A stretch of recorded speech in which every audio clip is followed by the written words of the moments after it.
సరిగ్గా నడపరా. రాయ్ వచ్చి బండెక్కండి రా. ఓ చిన్న పని పడింది. రారా. ఎప్పుడు లేకుండా వరదరాజు గారు ఈరోజు చాలా కోపంతో ఉన్నారు. ఆయన కళ్ళలో ఉన్న నిప్పుని నేను చూడగలిగాను. 25 ఏళ్ల తర్వాత గోవిందరాజు గారి మరణానికి కారణమైన ఆ టపాసులు పేల్చిన వారిని వరదరాజు గారు కనిపెట్టేశారు.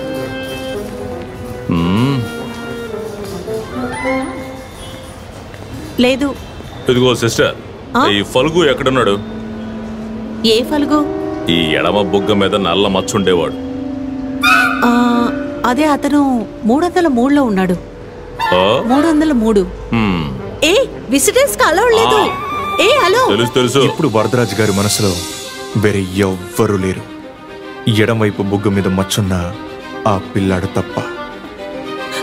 ఫలుగు మమ్మల్ని అన్యాయం చేసి వెళ్ళిపోయారు.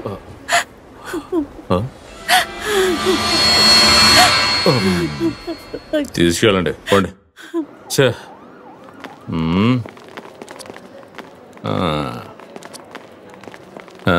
సిస్టరో, ఈ 303 రూమ్ ఎక్కడ? ఇదేనండి. కానీ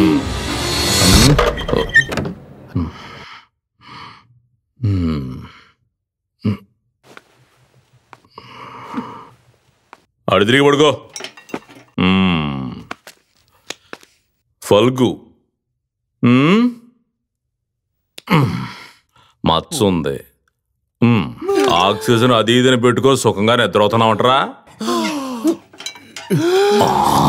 ఇక్కడ మీరేం చేస్తున్నారు సార్? ఏంటి ముందు ఇక్కడి నుంచి నువ్వు బయలుదేరవే.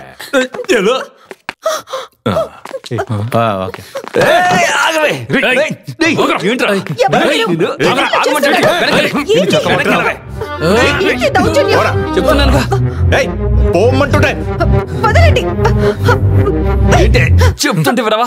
నిన్ను అసలు మీరేం చేస్తున్నారు? లోపల మనిషి.